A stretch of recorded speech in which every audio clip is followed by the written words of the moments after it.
Coming to you from the world's most elegant racecourse, we need two elegant pundits to join us. Thankfully, we have those two. Far side, Simon Mapletoft. Morning, Simon, from Sky Sports Racing. And front and centre, Maddy Playle again. Welcome, Maddy, one of the rising stars of the Racing Post team. It's a tough one, day 2 at Ascot. Let's get it underway. 1,000 metres, huge field of 2-year-old fillies for the Queen Mary Stakes. Any number of possibilities here. But let's have a look at the runners and riders. Some key players here towards the top of the race card. Number 3, Beautiful Diamond, very impressive first time out. Born to Rock, likewise at Yarmouth. Great to have American presence from the likes of Bunchen, from Crimson Advocate, from Cunningham. I'm told that's how we pronounce it, and plenty more besides. Gotta Love a Grey is unbeaten, and Midnight Affair has bags of potential. Let's get cracking with the American Raider. This is, I think, a debut runner for American trainer George Weaver. It's Crimson Advocate, Maddy, and she showed plenty of speed to make a winning debut at Gulfstream Park.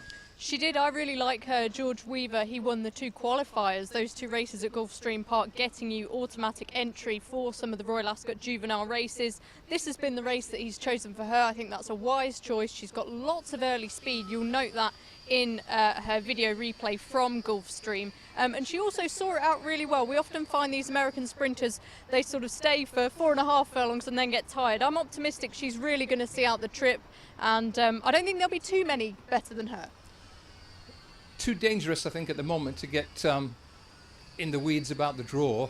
But if she's very fast and she's drawn very high and the stands rail is useful, bingo. Yeah, I like a high draw in most races, to be honest. It's the way I like to play, and results say that it is fruitful to go that way. I think 9 of the last 10 winners have been drawn 12 or higher. Certainly you want to be looking double figures, middle to high. Crimson Advocate, plenty of speed. A few of the other American fillies will be going forward as well. Simon, I know you like Beautiful Diamond, and with good reason.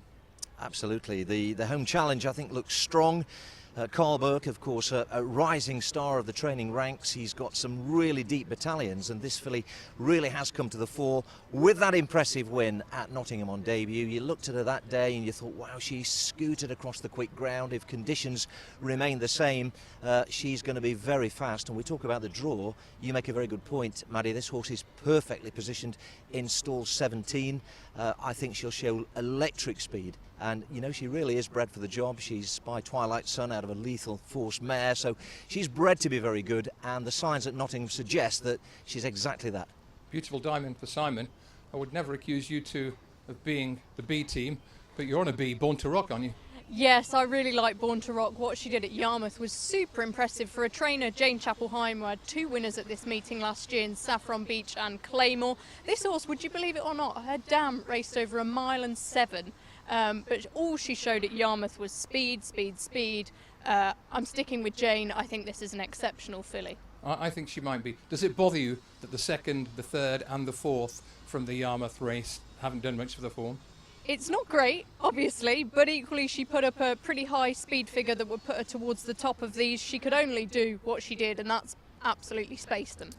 This filly Cunningham from America is one I like.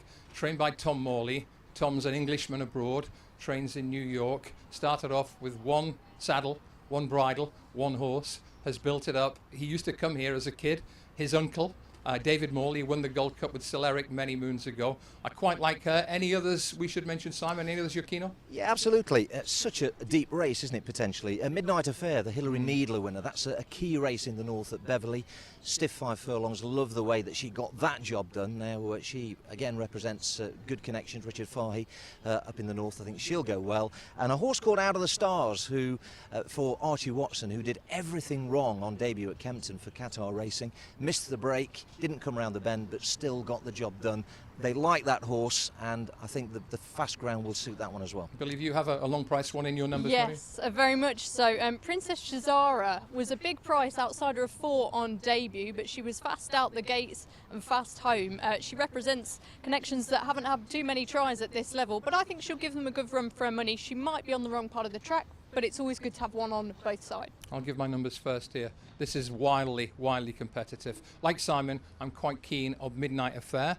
So I am going to go 21, 3, 10 and 5 for the Queen Mary. Simon? For me, Beautiful Diamond is my selection, horse number 3, then 21, 23 and 6. I am going Born to Rock on top, number 5, Crimson Advocate 9, followed by Princess Chisara 24 and Beautiful Diamond 3. Tough start today too. Good luck in the Queen Mary. First big handicap of day 2 at Royal Ascot is the Kensington Palace Fillies handicap. It's over the round mile. It's a big field. We'll touch on the draw in a moment, but let's get straight in with what I think is a key player. Runners and riders here. Number 3, Crystal Caprice for Sir Michael Stout and Ryan Moore. I think she's sitting on a big performance. Very lightly raced, number 6, Yawan there for Joseph O'Brien. Others we should mention, Far Too Shy is a recent winner here. Lady Eros showed improved form last time. All sorts of possibilities. Tamarama has a wide draw and Franca Dettori. Let's get straight into the video, Simon. Crystal Caprice is a filly I like a lot. Despite the fact that she's bred to stay middle distances, she didn't really get home over 1.25 miles last time. Take us back to Ascot last autumn when she won a really nice handicap in tidy style with Tarab in third. Yeah, really liked the performance. Just love the way that she travelled through the race. She's a really good, strong traveller. If they go nice and hard, which they will, she'll enjoy picking up off a strong pace, as we saw in evidence on that occasion.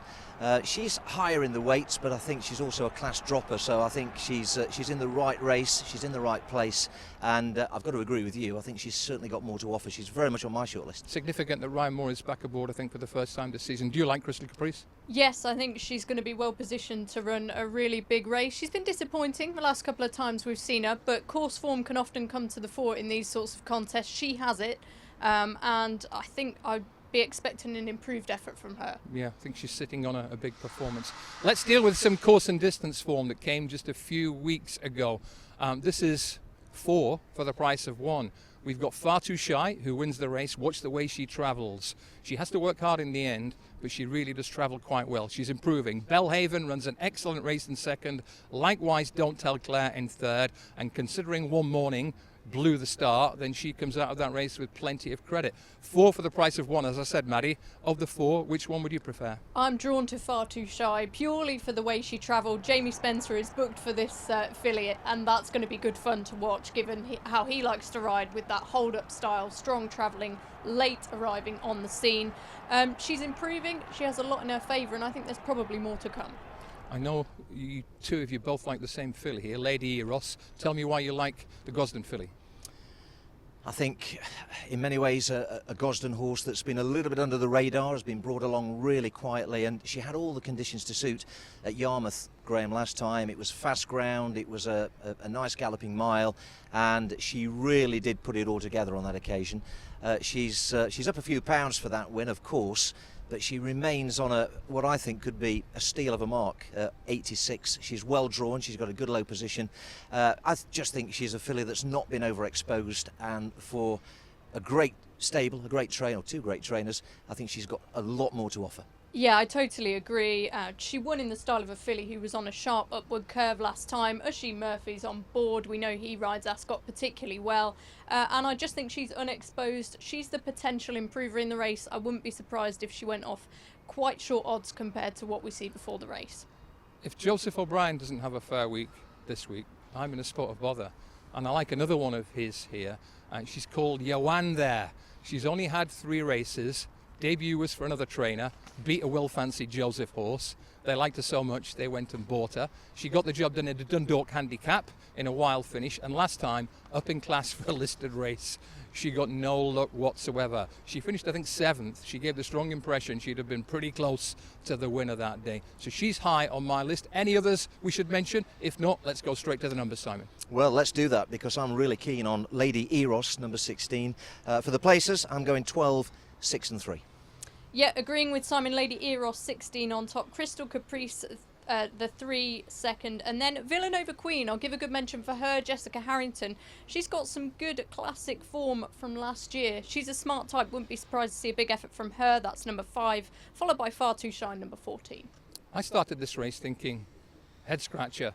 I finished it really keen on 2 horses, Crystal Caprice and Yawan there. So I'm going to go with 3 and 6, not much between them. Back up from 18 Discretion, who improved from the front last time out, and 14 Far Too Shy, who has the course form. Very best of luck in the Kensington Palace. Okay, let's go with race 3 Day 2 at Royal Ascot. This is the Duke of Cambridge Stakes. It's a straight mile, Group 2 for fillies only, and it's going to be a pretty competitive betting race. Not a huge size of field, but good in terms of quality. Let's have a look at a few key players. Grand Dame for the Gosdens is top of the shop with Jamie Spence on board. Hasn't run for a long time. Jumbly has been aimed at this for ages and ages, and she's been very well backed, anti-post. Number 7, Prosperous Voyage, is a Group 1 winner in a Group 2 race, and she's fresh from an Epsom win. Random Harvest and Rogue Millennium round out the field. Let's get straight into the videos here, and let's go back to last summer here at Ascot. Maddy, and Jumbly, when trained by the Charltons rather than Joseph O'Brien, was on top form. Yeah, she's been progressive, and I get the feeling they always know that there's been a big performance in Jumbly, and it's just been about nurturing her, campaigning her the right way to deliver this big effort. I would say I'm not probably as keen on her as you are, Graham. I think if she was still trained by the Charltons, and they're a brilliant outfit themselves, then she probably wouldn't be the price she is now. But it was a good effort on her first start for Joseph O'Brien last time, so I can see why the money's come, but not quite on top for me. Good performance first time this season at the Curragh. Good performance, if not just a little too fresh. She was a little keen. I think you'll see a much more settled filly on this appearance. Now she's got that run under her girth, but you know, high expectations around this one. She cost 1.25 million at the mare's sale at the end of November, so she needs to start to repay the price tag, but I think she might just come unstuck here, Graham. You're trying to dent my confidence here, and I won't have that. I think she's got a really, really good chance. What about others to mention? I know you two both like Prosperous Voyage, and it's easy to see why. It's the back form from last year when she toppled the mighty Inspiral at Newmarket in the summer, and she came right back to form at Epsom on Derby Day. Yeah, that form could have a boost by the first race of Royal Ascot, of course, but I don't think you can take it too literally, as the favourite clearly underperformed there. But even still, she is a Group 1 winner. You said at the top of the shop in a Group 2 race. She's got that standout class, you know, runner-up in a classic in the 1,000 guineas last year, and I thought she did really well to win on seasonal reappearance at Epsom. Came from the back, didn't always have the most daylight, but still showed that potent turn of foot, staying on strongly. I think the market's underestimated her all the way along, to be honest, and with the Frankie Dettori factor, I think she's going to be very, very difficult to beat. Talk about Queen Aminatu, Simon, because if the field go too fast at Ascot, strong finishers can really have a big say, and she's a confirmed hold-up filly. Yeah, really like this filly, and I think full credit to William Haggis for keeping her in training. She won a listed race back in the autumn. I thought that might have been it for her. She might have gone off to the paddocks, and then she came out again and performed well on artificial surfaces, but she clearly has more to offer. The stable clearly feel that. She's very tough. She's tough and resolute, if not maybe just likely to be found wanting at this kind of level, but I do respect her. I think she'll run well, and great respect for the stable as well. Okay guys, let's try and break down this Duke of Cambridge Stakes. I'm a Jumbly fan, so I'm going to go Jumbly on top, number 4 for the Duke of Cambridge, ahead of 7, 8 and 10. Simon? Well, it's Prosperous Voyage for me, number 7, and for the places 4, 2 and 1. I'm agreeing with Simon once again. Prosperous Voyage, the 7 for me, followed by Rogue Millennium, the 10, Jumbly 4, International Angel 3. Duke of Cambridge all wrapped up. Next up, a big one. Correction, a really big one. Prince of Wales Stakes coming up next. Welcome back to Royal Ascot for race 4, the Day 2 feature. What a race the Prince of Wales Stakes has been over the years. Think back to Dubai Millennium, So You Think, Fantastic Light, Ouija Board, Highland Reel, World, globe-trotting superstars, and we have a race I think that lives up to that standard this time around. Let's have a look at the small but select field. Down the card we have a Derby and King George winner in Adayar. We have a Champion Stakes winner in Bay Bridge. We have Luxembourg, big time, multiple Group 1 winner. Mostardaf is in great form this season, and My Prospero is expected big things this week. Let's get straight into the key video here. It is Ascot, 10 furlongs, last October, good to soft ground, note that, and it is Bay Bridge, it is Adayar, it is My Prospero fighting out a tremendous finish. Simon, this was one of the races of 2022. The first 3 are all back again. It's a race that you never tire of watching over and over again, and of course it is the key piece of form for this race, although the conditions underfoot are likely to be a little bit different. The horse I like the best is the one who came out the worst on this occasion, My Prospero, who I think has so much more to offer. We could see on that little clip how he he really finished his race off well. I think 1.25 miles is really what he's all about. He ran in the Lockinge. The race wasn't really run to suit. It was over 1 mile, and predictably, Graham, he was doing all his best work in the closing stages. Conditions, I think, will be ideal for him. There'll be a good tempo, that's what he needs. And I think back over 1.25 miles, I think he can turn that Ascot form around. Good luck. One of the beauties of form study, Maddy, is 3 people can look at the same 3 horses in the same race and take a different view of the big 3 in the Champion Stakes. Which one do you prefer? Yep, 1 video, Graham, and only 1 video is needed because Baybridge is the one that I'm going to be siding with here.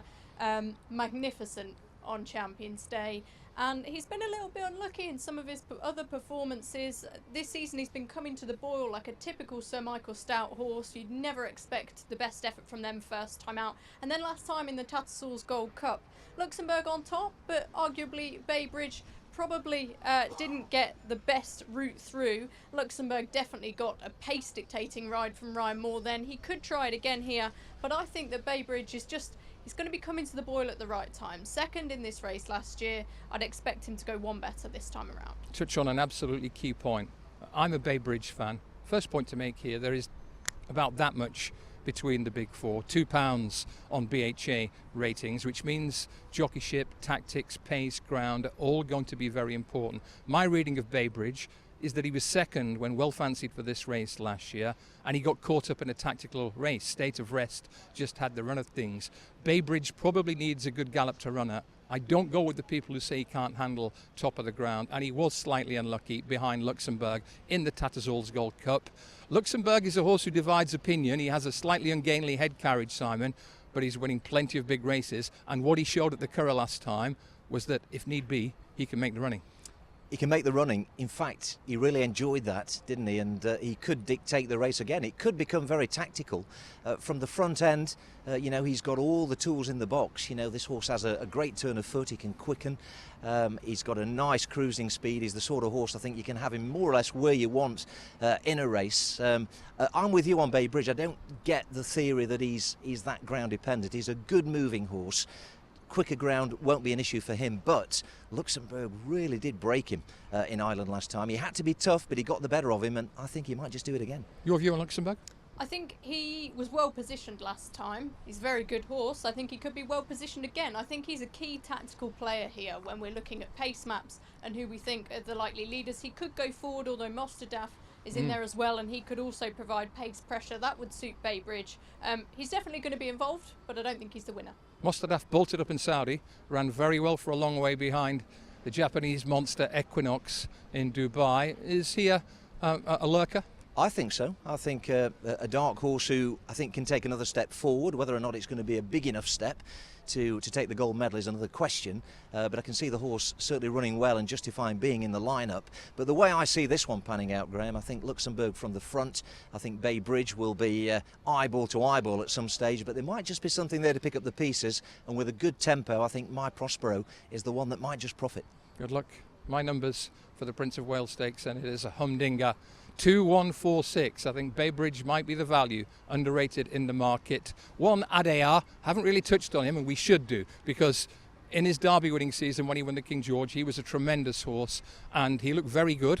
Last time out at Newmarket, the second horse from that race has won a Group 1. That form has worked out well, and connections are angling for that 10 furlong Group 1 on his CV again with Adayar. He's got that strong stamina, so I wouldn't be surprised if they were wanting a decent pace for him.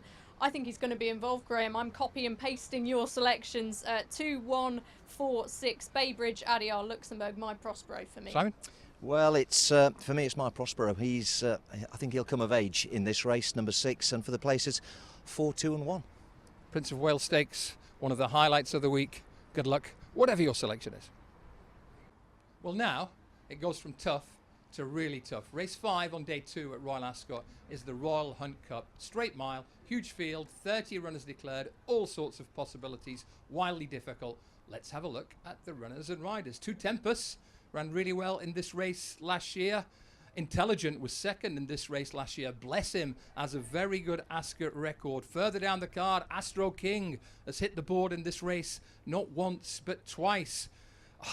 Dunham from Ireland is a rags to riches story. Perotto, very well fancied by one of our pundits today. 25-point Linus could be an intriguing front runner. You get the picture. Any number of possible winners here. Let's go straight into our video montage. The first horse we'll see is Perotto. He's been gambled on. He's a previous Royal Ascot winner. Simon Mapletoft. He came in the 2021 Britannia Handicap. This horse could be very well treated. I think so, and this win came in emphatic fashion for previous trainer Marcus Tregonning, from a high draw as well. Note that, came from stall 19. He's got the high draw again, this time around in stall 30. This horse really powered home well on that occasion. I think 2 years down the line probably hasn't progressed as well as Connections may have hoped back then, but now with Roger Varian, and made, I thought, a pleasing return in the Victoria Cup here over 7 furlongs. The ground wasn't really his bag on that occasion, but the quicker conditions here that we expect will really suit. He's got the high draw. He's been laid out for this race, and I think he's worth his place towards the head of the market. I can tell you like him. I know you like previous course and distance form, Maddy. Let's go back to last year's Royal Hunt Cup and 2 excellent performances in 2nd and 4th from Intelligent and Astro King. Yeah, Intelligent in 2nd, a former Group 1 winner, let's not forget. Behind Dark Shift last year, put in a really power-packed finish. I expect he'll run another big race. And Astro King back in 4th, another previous horse in this race. They've been there, they've got the T-shirt, so you can trust that they're going to be able to deliver a performance in these conditions. Will it just be down to one of the more unexposed horses to come and beat them, though? I'm going to have a look at Bless Him here. Our last video is Bless Him in a big 7 furlong handicap here at Ascot last summertime. And this is absolutely standard for Bless Him. He's dropped out, he gets well behind under Jamie Spencer. The harder they go, the better he finishes, and he just failed this day. He seems to be coming to the boil. He's in on a minor line on my numbers. I'll go through them. I'm going to go with a Godolphin horse. Saeed Bin Saror won this race a couple of years ago with Real World, bolted up. Ghali is a very lightly raced veteran, and he won 2 handicaps in mighty impressive fashion. 10 Ghali, 25-point Linus. Keep a close eye on him. Tom Marquand's booked. He's a front runner, drawn towards the stands rail. Big chance. 8 Bless Him to come late, and 17 Dunham from Ireland, who's been super consistent. Maddy, first 4 for you? Yeah, a few we have mentioned and a few we haven't. Number 1, I'll go for Atrium, number 18. He's a course and distance winner, and he's trained by a man who does really well in these handicaps on Ascot straight course, Charlie Fellows. He looks very good when he delivers. I'm hopeful that this is going to be another big effort from him. Blue for you, number 11. I think he's got the strong travelling style you want in a race like this. Hopefully he can pick a few off late, followed by the 2 who we've already mentioned, Intelligent number 7 and Bless Him number 8. Well, Perotto for me from the high gates. I think this could be his year. Astro King will be finishing well, so Perotto number 21, Astro King number 13. Chasing Aphrodite, course and distance winner on reappearance, has had a wind up. Looks like he's an improver, number 20. And Gailey, the horse that you like as well for the boys in blue, number 10.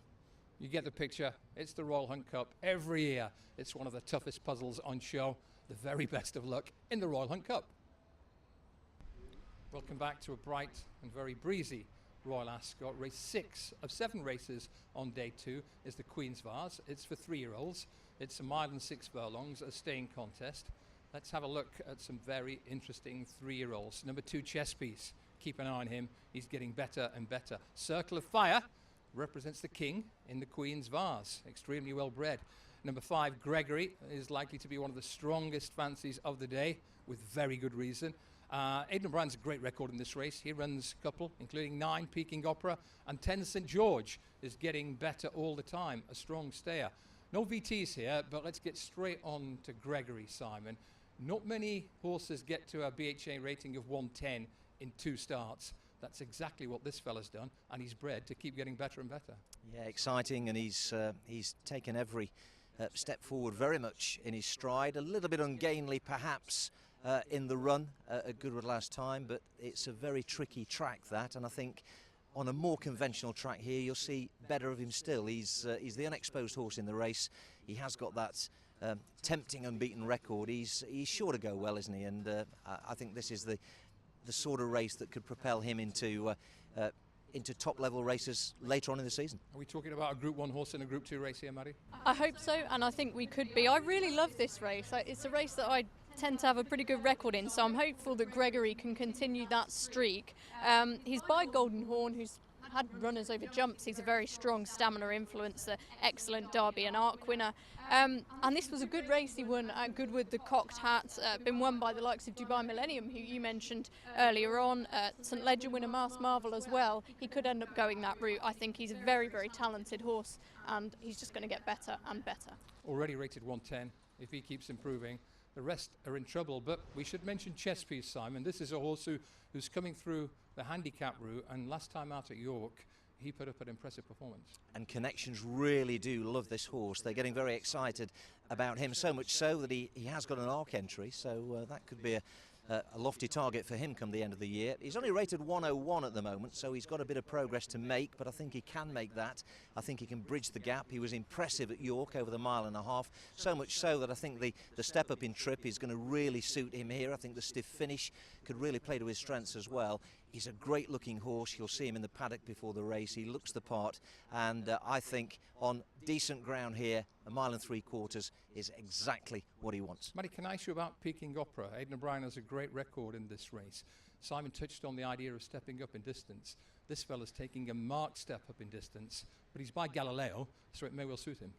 Yeah, those horses, they just tend to keep on running, don't they? And Aidan O'Brien, we've seen it time and time again with these 3-year-olds. They want a trip, they will stay, they'll be genuine, and crucially, they will take big step ups on what they've done previously. He's, in my minor numbers, Peking Opera. Circle of Fire is a horse with a really good pedigree, ran very well for a long way in the Lingfield Derby trial. Is he good enough?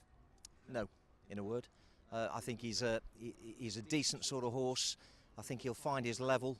Perhaps for me, he's a Group 3 horse, Group 2 horse at best, but he's up against horses here that I think are going to have Group 1 tags come the end of the season.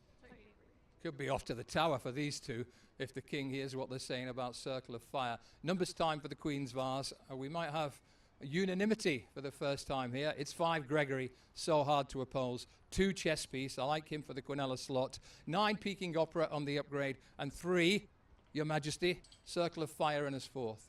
Yeah, lots of similar decisions to make here. Gregory, number 5 on top for me, followed by Chess Piece, the 2. Hadriana's 6, followed by Peking Opera, the 9. Yeah, Chess Piece, I think James Doyle can make all the right moves on him. Number 2, Gregory, number 5. I'll give Circle of Fire a place, number 3, and St George to creep in, number 10. Not quite unanimity, but 2 out of 3 ain't bad. Gregory for me and Maddy. A Chess Piece for Simon in the Vase. Let's finish off day 2 of Royal Ascot with a wonderfully competitive Windsor Castle Stakes. All sorts of potential smart sprinting 2-year-olds, over 1,000 metres, 5 furlongs. Let's go down the card with a few key players. 3, Barnwell Boy, so impressive on his debut. Bombay Bazaar is going the right way. Fandom might, just might run for the second time in 2 days. He's declared for Tuesday's Coventry. Hackman is pretty useful. Inquisitively, a live long shot, I think. Johannes Brahms for Aidan O'Brien, who won this race last year with subsequent champion 2-year-old Little Big Bear. Maximum Impact is smart and speedy, all sorts of options, and down towards the bottom, Sergeant Wilco is a potential long shot. Let's kick straight in here. What have we got? We've got all sorts of possibilities, but we should start with Barnwell Boy, Maddy. I know, like me, a Goodwood first time, you were mightily impressed. Yes, he looked a little bit green at stages, took time to get the idea of what was required under Oisin Murphy, but then in the final half furlong, he really got motoring and powered away. Lots of improvement there, you'd think, yet he's by connection to know how to deal with these precocious speedsters in the Johnstons. I just thought on raw talent, he's got a lot to show for, and he's also by a sire I like, Star Spangled Banner. I think he's going to have a really good week, so keep your eye on him. Maximum Impact is 2 from 2. He's got the course form. He's got a pretty high rating already. Trained by Alice Haynes, who's a relative newcomer to the training ranks, but she's sharp as a tack. And Maximum Impact has plenty of potential here, Simon. She's done really well with her 2-year-olds, that is for sure. She's a progressive young trainer. She's got a progressive horse on her hands here, won in the mud on debut, but then backed that up with a nice performance in Conditions Company here over course and distance. So the horse has had a real sighter of the track. The thing I like about him, Graham, is that he really sees out the 5 powerfully. He's got a lot of gears, this horse. He's speedy, but he'll see the trip out really well. And I think, if it means maximum effort in the closing stages, I think he'll be equal to that task. I like him a lot. Let's throw the floor open. Maddy, what else do you like? I'm going to Beverley for their 2-year-old trophy, Bombay Bazaar. I think this is a horse who's been underestimated all the way through his career, and won with something in hand last time, had quite a lot to do and was quite far back at a crucial stage there, but overcame it to be a dominant winner in the end. I think he's set for a big run for Richard Fahey, a trainer who has done well in these Royal Ascot juvenile contests in the past. Johan Brahms, we've mentioned him. I think it'd be remiss of us to leave him out of the frame, and then I'm with Simon for Maximum Impact. So my numbers: Barnwell Boy number 3, Bombay Bazaar number 5, Johan Brahm 12, and Maximum Impact 15. Any more at a price, Simon? Well, yes, I mean, Maximum Impact is the one for me, horse number 15. Fandom could be interesting if he does turn out again quickly, having been declared to run the day before. Number 6 could be dangerous from the States. Hala Emirati for Alice Haynes, another player for that young trainer, number 10. And Bombay Bazaar, I like that one as well. We'll love the stiff 5. That's horse number 5 to complete the 4 for me. Yeah, I like Bombay Bazaar. Couldn't quite find a place for him in the first 4, so I've gone 3, 11, 15 and 20, but 3 Barnwell Boy looks so exciting in romping home at Goodwood. Windsor Castle is the last race on day 2 at Ascot.